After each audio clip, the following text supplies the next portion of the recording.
This is Bill Ryan here from Project Camelot and Project Avalon, and it's 20th of February 2010, and it's my great privilege to be meeting again with Klaus Dona. And in this video presentation, it's going to be an interview of the difference, because I'm going to do very little talking indeed, maybe none at all. And Klaus is going to be doing an audio commentary on one of his extremely special, unusual and fascinating slideshows about the artifacts and the various phenomena that he has been researching, discovering, investigating personally all over the world, relating to what I think you could legitimately call the hidden history of the human race. Would you say that that's a good summary, Klaus? That's a very good summary, yes. So I'm going to step back here, and what follows now, just kick back and enjoy this slide presentation, and Klaus is going to take you through his own journey. You can accompany him on his own journey through his own discoveries. And take it away, Klaus. What are we looking at here? I can see an array of pyramids. What's the significance? The significance is that you can find pyramids all over the world on each continent. And the question is, when and who did build those pyramids, why many of those pyramids all over the world are looking very, very similar. Another question is, did there really exist a global civilization? And I think many of our researches are really telling us that once upon a long time a global civilization existed. But how many thousands of years ago, we don't know. Most of the audience of Project Camelot may know about the story of one stone pyramid building found in 1984, 25 meters under the sea level in Japan on the island of Yonaguni, which is the southeast Japanese island belonging to the Ryukyu island group. And there is still a struggling of some international archaeologists who are saying that these monuments were done by nature. But my friend Professor Masaaki Kimura did several years since then researches not only on this monument, but also he found several others close by. On the right side down you have a model, and one thing nature is definitely not doing on top of two platforms of this monument. There is one huge stone turtle and one huge stone bird like an eagle. Nature is doing many things, but not such a precise, perfect monument. And the question is, where are all the stones? If nature would have done it broken down, where are those stones? There are also streets, and there was also found a stone stadium like a Roman Colosseum with stone seat rows and stone stairs. Nature is great, is doing many, many great things, but not such perfect buildings. Here you have the huge stone turtle, and you can see also how small is a diver against this big monument. Here you have one street with stairs going up. Here again a very close-up picture just to recognize the size of this huge monument. Here you can see some world maps. On the top, on the right side, you can see the Piri Reis map, which was used already long time before Christopher Columbus came to America. And you can see how perfect this map was already in the beginning of the 16th century, showing part of Europe, of Spain, Portugal, part of Western Africa, and also part of South America. We do not know until now who was able to make such a perfect map already centuries ago. And on the rest of the Piri Reis map, which we do not show on this picture, you can also see the Antarctic without ice. In 1956, researchers found out that the Earth under the ice mass at the Antarctic is exactly like the Piri Reis map was showing. So this Piri Reis map should be at least older than 10 to 12,000 years. But the next question would be, who was able to make such a wonderful world map? On the left side, on top, you see Atlantis, done by Athanasius Walzemüller, and the map is the other way round. He did it the other way round, and you can see the continent between Europe, Africa, and also America. And you can see on the left side down different sides of a huge stone world map. This stone world map was found in 1984 while gold digging in Ecuador in an underground tunnel system with other 350 artifacts which do not really fit any known and existing South American pre-Columbian culture. On this stone map is a natural quartz line, a white one, and this is the front side of the world stone map, and you can see approximately in the Near East, close to Saudi Arabia, you can see an inlay as an eye. And from this eye to the right and to the left is a natural quartz line going on the right side over India, Thailand, and also there's a long island on the right side, which Professor Kimura's research gave him the statement that from the northeast Japanese island until far down after Taiwan, once there existed a huge continent. But then this world map must be older than at least 10 to 12,000 years. And here is the back side, and you can see on the right side coming the quartz line passing in the Atlantic, a continent, Atlantis, which in our days does not exist anymore.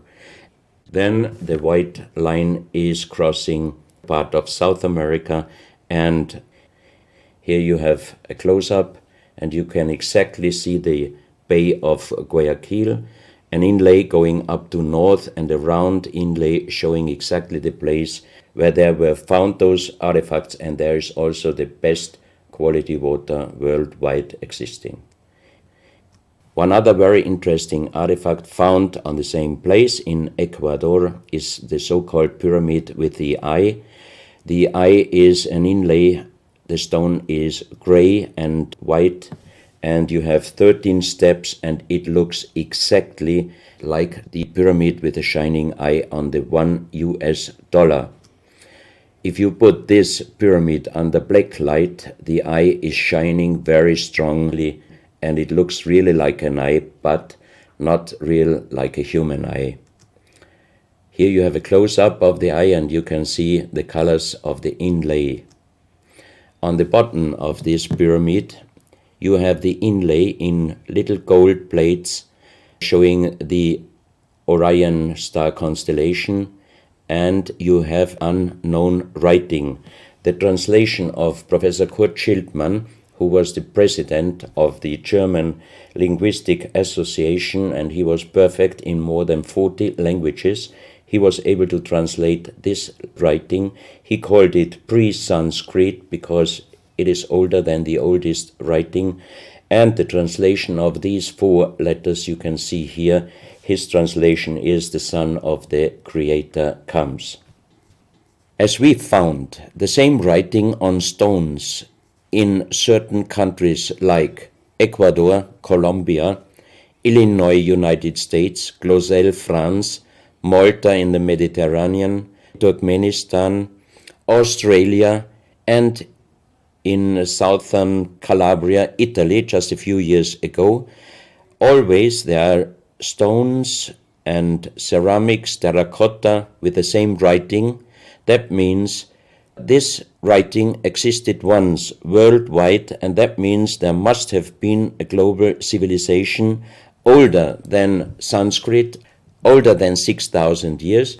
And Professor Schildmann also told me that this writing has a little similarity to the Indus writing and also to the Easter Island writing. And as he said, this is older than Sanskrit. He called this writing pre-Sanskrit. On this stone, you can see on the top the 2 eyes, and then you see the right hand holding the pyramid and putting the left hand on top of the pyramid. That means showing how to use this pyramid with the eye. On this stone you can see an encarving, sitting a man on a stone holding the pyramid exactly as it was shown on the artifact before. From his eyes are going rays out, and on the right side you see two bowed persons. On his head he has something like a small helmet, and from this helmet goes up like an antenna to a strange object over him. And here you have the photo of the discovered helmet. We could not yet make a metal research or checking what kind of metal was used, but you can see in the center of the helmet that something is missing, and that might have been this kind of antenna which was shown on the artifact before. Another very strange finding from the same place is one big jade cup and 12 little jade cups. As the 12 cups are man-made and each one is a little bit different in size, if you fill them up perfectly with water and you put the 12 cups of water inside the big cup is completely filled. The next strange thing is that you can see on the little cups numbers which are looking like the Mayan numbers, but if you compare them with the Mayan numbers, you find out that there are some little differences. And on the big cup you can see a perfect inlaid star constellation, also showing the Orion and other stars. And inside the big cup it is very, very magnetic, and outside the cup nearly nothing. Professional geologists are saying this is impossible, because if a stone has metal particles inside the stone, it must be same magnetic from both sides. Here you have a close-up of the big cup, and you can see a perfect inlay of star constellations, and they are shining very brightly if you put black light on it. Here you have some small cups that you can figure out more clearly the style of the numbers inlaid in a strange material, also shining under black light. That's another piece, a jade plate with the same star constellation inlay like on the big cup, and two persons facing the sky, and on the next picture you can see that also the eyes of these two statues and the star constellation is shining very strongly under black light. This was once a hard-formed brown stone, changing the color in the center of the stone into black, which usually in nature does not happen. And you can see, if you look very close, you can see a face with closed eyes, with a mouth, the nose, a long beard and long hair. On the left side, the face and also the stone is broken. This is the reverse side of this stone. You can see a spiral and a triangle. The center of the triangle is very magnetic, also shining under black light. Here we have the backside of a cobra. The cobra never existed in South America, but this one was found at the same place.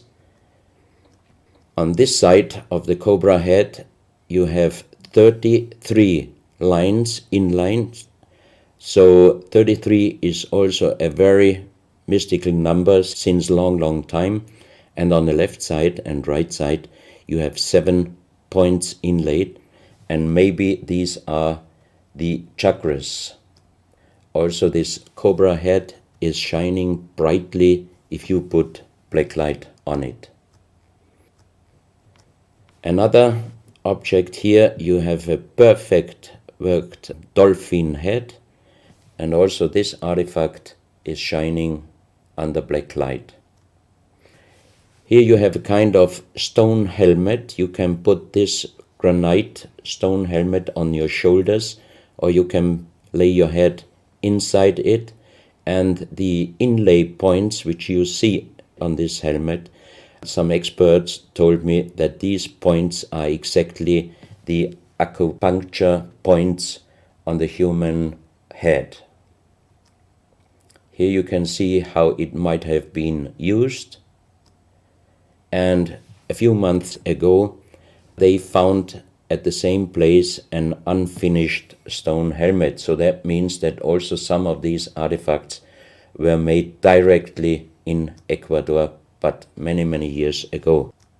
And also the inlay on this object are shining under black light very bright. This is a fantastic jade snake, and also the inlay points are shining under black light. Here we have one artifact which is very perfectly carved on the back side, so that means it might have been used to put this artifact on the front of your forehead. You can see the two eyes inlaid, and on the reverse side you have the so-called third eye. Maybe this artifact was used for some ceremonies or for meditation. Here we have a jade plate with an inlay of a spiral, also shining brightly under black light. Another one, you can see 7 rings inlaid in the jade plate and also shining under black light. Maybe this also could be a presentation of the 7 chakras. Here is one of the ceramics found there. It's a great masterpiece, and the question is, how can you make this artifact out of one piece of ceramic? Here we have another pyramidal stone found also in Ecuador. On top you see the pyramid with the eye, and you have down several spirals and symbols. Some of them are very similar to the churchward Nakal plates, which he found 1880 in India, and the translation was talking about the sunken continent of Mu. This is a marble with another inlay of a spiral, also shining very brightly under black light. Another stone in a pyramidal form with an inlay of an eye. Here you can see again the pyramid with the eye, and on the bottom you see the Orion star constellation, the 3 Orion stars, which might focus us to the 3 pyramids in Egypt. Here you have a ceramic statue. You can see the style of sitting is not real pre-Columbian style. It looks like the lotus seat from Asia. On top of this statue you have a head with some points, and it looks quite similar to many of the Buddha presentations. He holds a snake in his mouth. The snake is a very, very mystical and very often presented object. So that means this statue is not from any existing or known pre-Columbian culture. Even the next one, you can see that how this statue is sitting, it looks more the direction of Asia. On top of his head, again a very strange head, and in the center you can see like the head of a frog. Also the frog is a very mystical animal in old South American pre-Columbian culture, but also in Africa and also in Asia. Here another ceramic statue holding a kind of plate in his left hand, and it looks also not really pre-Columbian culture. This is another very strange artifact holding a stick with a snake. Again we have the snake here, and the question is where and who this statue was done. This is a photo of the Altiplano in Bolivia. Archaeologists and researchers found out that at least before 4,000 years, there was happen a very big impact in Argentina, and the shock wave of this big impact destroyed many stone buildings in the Altiplano of Bolivia. You have here a picture of Pumapunku, a very strange place close to Tiahuanaco in Bolivia, and you see tons of stone plates with perfect work on it destroyed. Maybe this was the reaction to the big impact in Argentina. Here you have my friend Giancarlo Bonfanti, Italian researcher, in the center of the so-called Sun Gate in Tiahuanaco in Bolivia. And some researchers write that the figurines on top of this side of the Sun Gate are showing the Venus calendar. Here you have one of the big stone plates from Pumapunku, and you can see how perfect this stonework was done. And the question is, could you do such perfect work with simple tools? Close to this area, they found skeletons with a size of 2.6 meters.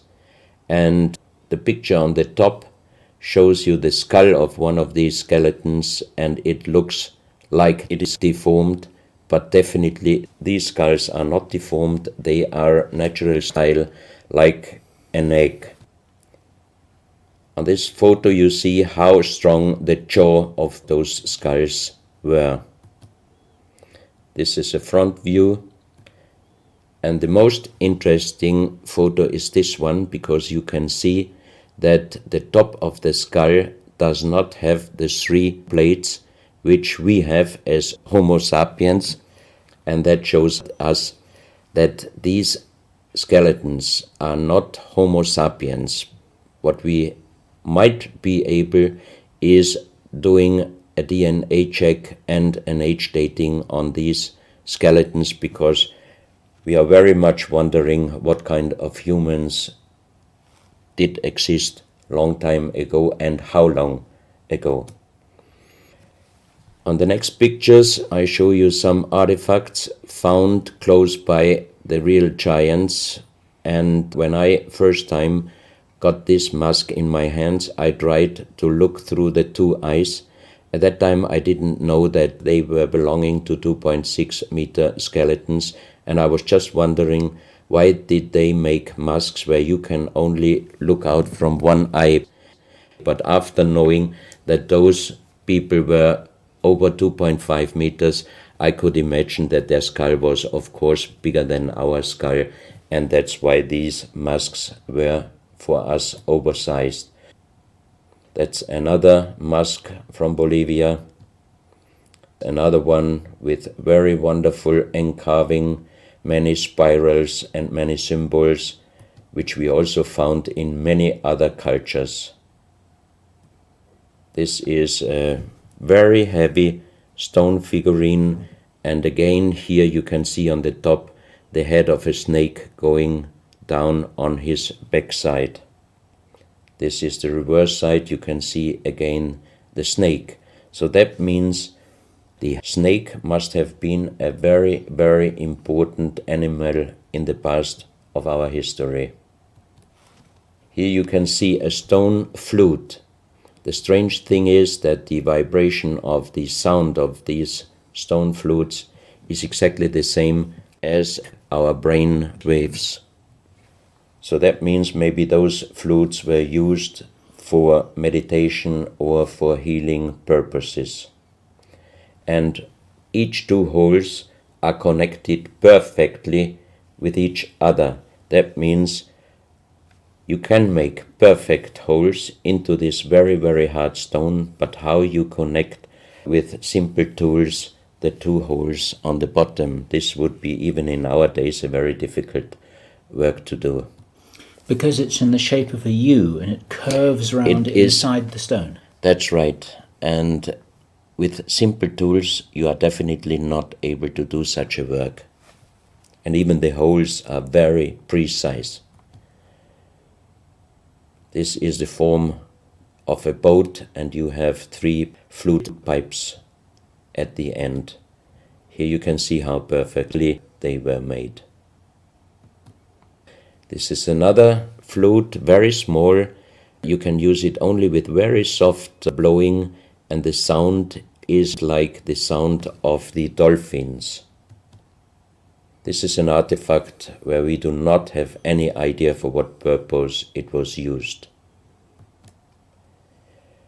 Now we are in Colombia. On the next few photos, I show you very strange artifacts from Colombia in South America. The most famous industrial designer and architect in Colombia, Professor Jaime Gutierrez, is collecting strange artifacts from his country already since centuries. His most important piece is the so-called genetic disc. Here you can see a disc made out of lyddite, a very hard stone. It's nearly the same hardness as granite, but the structure of lyddite is like leaves, so it would be quite impossible to make the same disc in our days out of the same material. The diameter of this disc, we call it the genetic disc, is about 27 centimeters. And on this disc you have several things presented which usually you can only see with a microscope. For example, on the left side, around 11 o'clock, you can see one egg, human egg, without, and another with spermia. On the right side, at approximately 1 o'clock, you can see some spermias, and then you have several very strange presentations which we could not explain. But here on the left side you have a microscopic photo from the inside of a lady done by a Swedish photographer, and you can see that the egg without and with spermia looks exactly like the presentation on this genetic disc. On the reverse side you have on top several presentations of fetus in different size, different age, ending up with looks like a little child. You see also at the end of the plate around 6 o'clock female and male, and also on the right side around 9 o'clock you can see the presentation of man, woman and child. But the strange thing is how they present those human-like heads. Here you can see a knife done by the same material, lyddite. On top of the knife, on the handle, you have mother's head. Beyond you have the child's head, and the umbilical cord is going around the neck of the child. So that means this knife would have been used to cut the umbilical cord, saving the child's life. This is a close-up mother, child and umbilical cord. This is an instrument. It might have been used for helping the child coming out, leaving the mother, when there were some complications. And it is also made out of the same material, lyddite. You have here the vagina and the child's head coming out, and on the reverse side you can put only your thumb inside. That means you can only use this instrument with your fingers, meaning you cannot use power. So that means it might be safer helping the child leaving the mother than our instruments we are using in our days, because sometimes the modern instruments, while being used, can damage the child's head. This, we think, is a medical instrument. It is also lyddite, and it's a perfect form. Another one, and these are other ones, they are very much smaller than shown on this photo. And when we did material check in Vienna, the most expert worldwide checked those pieces. First of all, the material. Each one is done with lyddite, and the form itself, he checked them, and finally he said, I cannot tell you how they were done, who did they make, but the only thing I can definitely tell you, from the same material in our days, we cannot make the same instruments. So how old they are, we do not know, but as they were found in Colombia, and they do not fit any existing pre-Columbian culture, we must consider that those artifacts are at least older than 6,000 years. But we cannot explain what kind of technology they did use to be able to make such instruments and such tools made with lyddite. You can see each piece fits exactly every kind of hand, never mind how big the size of the hand was. Each instrument, each tool fits exactly each hand which was using those instruments. This face looks a little bit like the Maui, the big stone statues from Easter Island.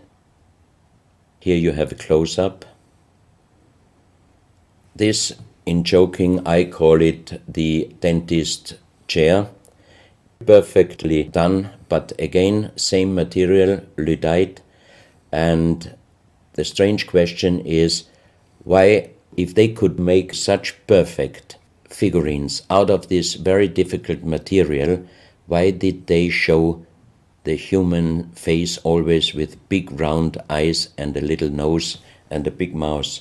There is no real explanation possible. This is again one piece from Colombia, lyddite. On the front side you see the mother holding the baby, and on the back side you see the man with armors, most probably for hunting. This stone figurine was found in Colombia. It looks exactly like the Maui statues from Easter Islands, but it is only about 30 centimeters in size. This is another masterpiece of stonework. You have on both sides presented one bird, but if you look at the front side, you can see that the two birds presenting a face, and on the left side, between the bird's head and the wings, you see again this unknown writing which we found on stones from all over the world. This is the mother holding a child, very strange face, and it's a kind of jade material. This is another stone from Colombia showing an armadillo. On top of the armadillo you can see a strange face with long ear and two horns on top. On this artifact you can see a smiling face on top. You have two triangles on this side, and on the other side, on the right side, you have a face. Again, the animal face on the right side, and some unknown symbols. And on the bottom of this object you see an animal, looks like a crocodile. Now we are moving to Guinea, West Africa, very close to the border with Mali. They found on a huge granite mountain the half portrait of a lady done in granite stone, and the size of this statue from top of the head until the middle of the torso is exactly 150 meters. So this is a real big question. who might have been able to do such a huge granite half-portrait in a mountain at least 10 to 12,000 years ago, because the Italian geologist Professor Pittoni was on the spot. He did these photos and he checked the earth on the bottom of this mountain, and his calculation was that this stone monument must have been done at least 10 to 12,000 years ago. But then we have the real big question: who could have been able to do such a big stone monument? Even in our days, it would be impossible, or at least it would cost so much money that it would never be able to do. And if you look at the close-up of the face, some experts told me that this face definitely is not European, but also, of course, not Black African. It must be either South American or Asian culture. But then again, we are at the point 10 to 12,000 years ago. It might be the civilization, the lost civilization from Atlantis. Close to this area in Sierra Leone, Professor Pittoni was in charge of diamond excavations. And as he heard in this area a legend about Allah was angry with some angels, and he put them into stone and throw them to the earth. He put the sky, also made it into stone and throw it to the earth, and he put the stars and throw them to the earth. The legend says that the sky, you can see on this stone, they call them sky stones, sky blue stones found in this area under the earth. And we did research in Vienna. This is definitely artificial stone. It's not a natural stone, and all the material could be found, but the only thing they could not inform us is what kind of color did they use to get this real sky blue color. The stone figurines found from 20 meters down to even 50 meters. Professor Pittoni always took some organic material from the finding place, and the age dating of those stone artifacts are from 2,500 years up to the oldest one, 17,000 years. Here you have a granite stone, so-called nomoli, stone nomoli, with very nice encarving. Here you have a man sitting on an elephant, as there are also the legends of giants all over Africa.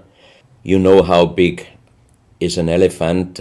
It's a wonderful stonework. It's very hard and very heavy.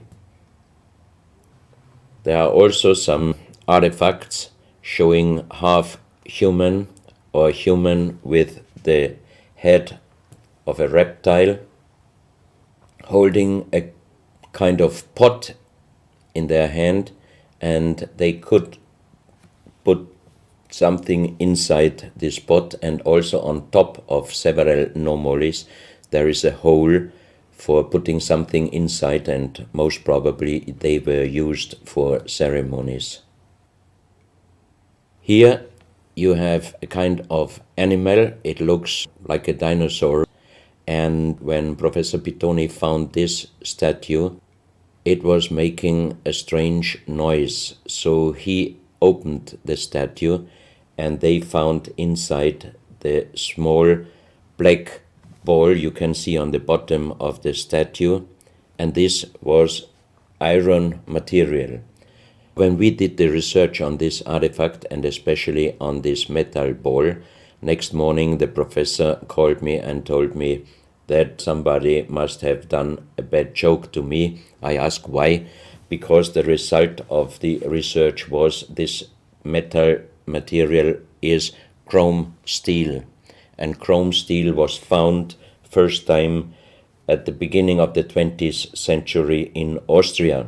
That means it was impossible inside a statue with the age of approximately 17,000 years.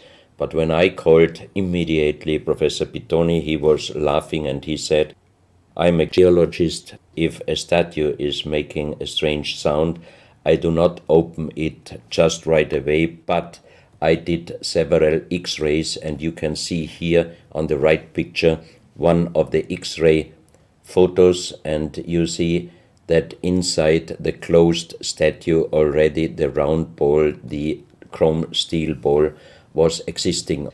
On this X-ray photo you can see exactly, and also Professor Pitoni saw, that this statue in former days already was opened but perfectly closed again, and he called a specialist who opened it exactly concerning this photo, the small stone ball which was closing the hole inside, and you can see that the metal ball was already existing. Some of you might have watched several pictures, photos on the internet of giant skeletons found in desert, in India, in China and other places. Most of those photos were competition photos to present Photoshop. Perfectly done. I also was quite impressed when I received first time one of those photos, but these photos I'm showing you now, they are definitely not coming out from a Photoshop competition. These photos are real skulls and skeletons. This skull was found in a tunnel system underground in Colombia. The skull is dated up to 11,000 years. The skull is bigger than normal skull, and the front teeth of the jaw are lined up in a different way than our teeth. Something that occurs to me here is that there's a very strong, pronounced jaw. It's a very prominent jawline, very prominent chin. And here you see a photograph that was shown to us by a Project Camelot insider. Now, this isn't a real photograph. This is a scene from the old Arnold Schwarzenegger movie Conan the Barbarian. And what you're seeing here is a special effect on the actor James Earl Jones. The critical thing here is the shape of the jawline. Our witness, who had spent time with the Anunnaki in real time, in the present day, said that one of the things that characterizes them, besides their size, which he says was 8 or 9 feet tall, he said they're very large and they're very strong and they look larger than that, but that's round about their height, which matches exactly the 2.6 meters that Klaus has been talking about. He said it's a very prominent, strong jawline, and this is what strikes me about these skeletons, these skulls here that we're looking at right now. Didn't know. No, you need to know this. Back to Klaus. So once again, here you have a very old photo done in a museum in La Valletta in Malta, and it shows several long skulls, and the explanation is deformed skulls, but they are very long, going to the back. This is one of several very, very strange skulls. They are presented in a small museum in Ica in Peru. Ica is located close to the famous Nazca lines, and the museum is called Museo Maria Reiche, the German lady who was researching her whole life about the Nazca lines.